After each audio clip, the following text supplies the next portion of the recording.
I absolutely love horror. You know, growing up, I was always the odd kid out, wanting to watch another cheesy B movie. I mean, to me, it was exciting. It was exciting to get that rush of adrenaline pumping in your blood, and no matter how many times I watched some of those, I would still jump when the monster popped out or something unexpected happened. I got a little obsessed in my teens, dressing up as some of the more iconic movie monsters for Halloween, getting involved in some of the extreme haunted houses.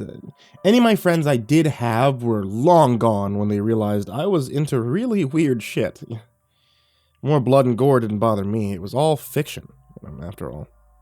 So as I got older, though, I really missed that social element of my childhood. I felt like I just wasn't connected with people who had the same interests as me, and it's been that way for a while, to be honest. So then one day, while browsing Reddit, like I normally do right before bed, I saw an advertisement for a social network called Slasher. The bold, blood-red colors of the name mixed with the spooky woods and the other typical horror feel told me exactly what this was all about. It was a place for horror fans to feel like part of a community. I joined immediately, creating my profile and trying to find local people in my area that were also on the app. Unsurprisingly, though, there weren't many around. Next, I checked the recommendations. I don't know for sure how the app chose the people it did, probably some complex algorithm, but most of them seemed to enjoy what I did. B-movies, Dean Koontz novels, and of course The Walking Dead. I decided to send a few friend requests around and then call it a night. Well, the next day I was quite surprised to see that I had gotten a few requests to be added as a friend of other horror fans, even a few DMs. Hey, love to meet other horror junkies like me, see you around. Now, what's your favorite monster movie? Send me a link. But then inevitably I started noticing some of them were just advertisements or poor attempts at trying to market an upcoming event for a small indie film or something. I mean, don't get me wrong here, okay? I'm all for supporting creative outlets. I followed as many of them as I could when I got the requests, but I'm also strapped for cash. New books, movies, other horror memorabilia, they aren't exactly on the top of my budget. So usually I would politely send a message and tell the user I really love to see what they were working on, and I could save it for future purchase. I was polite. I even went the extra step to say that I would promote their work for them across other social media if I could. And most of them are quite, they're quite on board with the idea. I figure we all know how tight money is these days. So, it's just another great aspect of the app. Meet new people and add new content to my long and ever-growing wish list of horror to buy. I didn't see a downside. And then I got a friend request from someone that, I'll call Emerald. I don't want to give away their real username here for a bunch of different reasons, but just believe me when I say that your safety would be compromised if I did. Emerald didn't have a profile pic, but they did send a message to me asking if I'd be interested in reading a short novella they plan to publish soon. I didn't respond immediately, but I saved my wish list, thinking that it sounded like something right up my alley. Then I got another message from them asking if I had checked out their website yet. Sorry, my dude, I haven't gotten around to it yet, I responded. What happened next was a flurry of overreacting messages that made me a bit wary of them altogether. Here's just a few of them. Too busy to support horror? Why are you even on this app? What the fuck is wrong with you? Just buy it already. I made that with blood. You're just like the rest, so smug and thinking we depend on you for anything. I made that with no need for any help. Look, I'm sorry for overreacting, but I just need anyone to listen to me and read this story. It's all I have. Answer your damn messages already. As you might have guessed, I decided to block them, rather than deal with most of this type of behavior. I figured that was the end of it, just another bizarre encounter on the internet to be chalked away as a funny story for another day. But then I got another request from a new account the next day. Same person, new name. Messages were much more hateful this time. So you're just going to try and push me away like everyone else. You sorry son of a bitch, I hope you rot in hell. You have no idea who you're dealing with, bud. I'll make your life misery by ignoring me. You just don't get it. You think this is how horror is? I'll show you real horror. You'll be starring in your own horror story. Soon. Fiction will become reality. No matter where you go, or what you do, I'll find you. And then they attached a photo. It was my house. But this time I reported and I blocked them. See, I felt uneasy, I felt paranoid and confused. How could they have even known where I lived? I mean, how could they have found me? I sent a friend request to the app for help and make sure that this user couldn't find me again. Maybe to make an account private where I couldn't get messages until they were my friend already. But then every message I got, every request, I was on edge. I mean, was this a stalker? It was unnerving. Eventually, I had to just delete the app, you know? This, I was sure, was the end of the situation. They couldn't harm me anymore. But then the next day, I got a package. It had no return address, but it had that familiar red blood color that I knew the social network was famous for. Was the person who was stalking me working for the developer? I mean, what sort of sick game was this, right?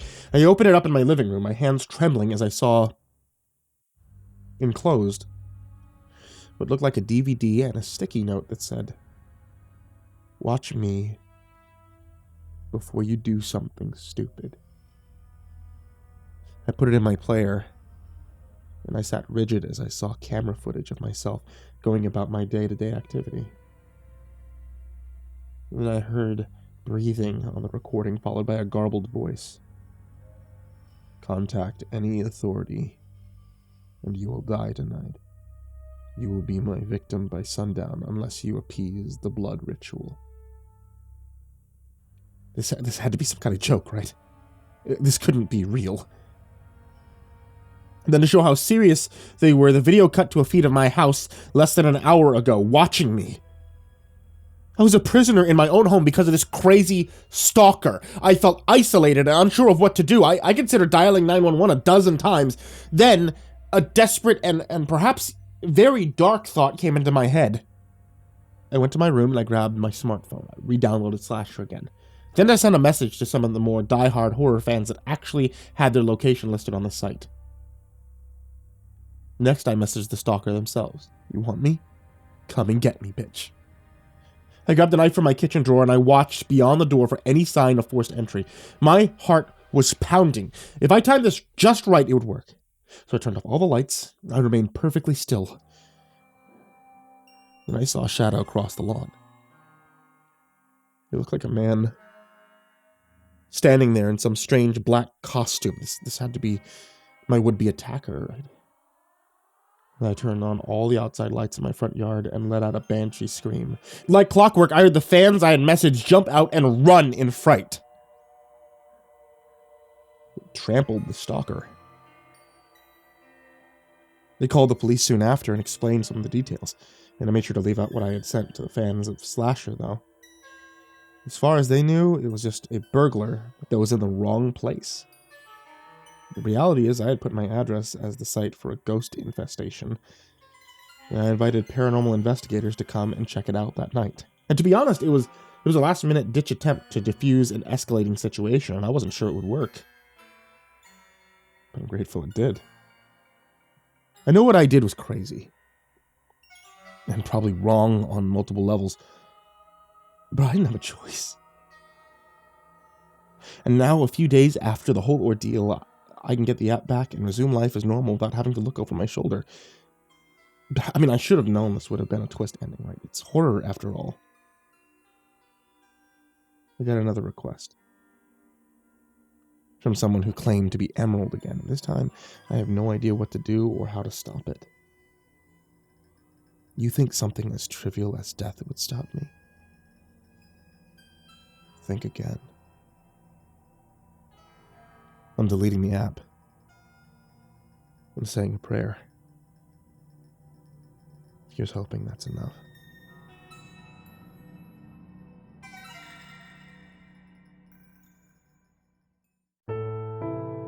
Hey there kids, it's me, MrCreepyPasta, and I just wanted to tell you thank you so much for watching tonight's video, or listening to tonight's episode of the podcast. It really helps me out whenever you guys do things like listen, or watch. And it really helps if you guys also subscribe to the podcast, or subscribe to the YouTube channel, or do things like clicking the bell, or clicking the like button. Also, it's becoming allergy season, And it's affecting me, in case you couldn't tell. Well, I have one thing that actually does help me out, and that's the help from my wife's tea. My wife makes tea and sells it online at etsy.com/shop/ivorymonocletea. If you guys want to test some for yourself, then head over to the shop, get yourself some of the Dark and Stormy Night, which is my personal favorite, and ask for the dabbing MrCreepyPasta sticker. And as always, I want to give a very special thank you to all of my supporters on Patreon. You guys are the ones who help me keep the lights on in the house, as well as allow me to do things like commission brand new stories. In case you guys haven't noticed, we hit that tier. So, a very special thank you to Jordan Alexander Sanchez, Stricken, Chase Burnett, Deanna Kraus, G Weevil 3, Tristan Pelton, 1-800-Nightmare, AcidSystem, Aaron Stormcrow, Azurine Fox, Bobby Karman, Chris Lovins, Cryptic Nightmares, The Doctor, Daniel Polson, Dr. Stein and Mr. Happy, Eurogore, Freddy Krueger, Fried Chicken 12, Hades Nephew, InfernalOne, James Bruce, James Lowe, Jason VR Wilson, JimboTheHutt, Jordan Nells, Jordan Johnson, Caleb Dougal, Kiri the Sloth, Legit Quad Feed, Liam Newman, Lisa Cottrell, Marco Takes Dabs 420, Michael Scharbrough, Nico Kayo, Nina Smith, Prozac and Pancake Appreciation Society, Rafael Rodriguez, Robert White, S-Man, Sky Harbor, Snails Burnett, Talon Karlik, The Ginger Bros, Trace Miles, Tsuji Campbell, Tynannie, Unknown Nobody, Andre Garcia, Brianna Wright, Brian Ace, Caspian, hogunkji, and someone you love. And also a very special thank you to everybody who's down there in the description down below. All you guys who are listed as Patreons and everybody who's even supporting for just $1, I really love and appreciate you guys. And if you want to join them, you can always head over to patreon.com/MrCreepyPasta. Even $1 a month, honestly, it keeps the show going. So thank you guys so much. And to everyone out there, sweet dreams.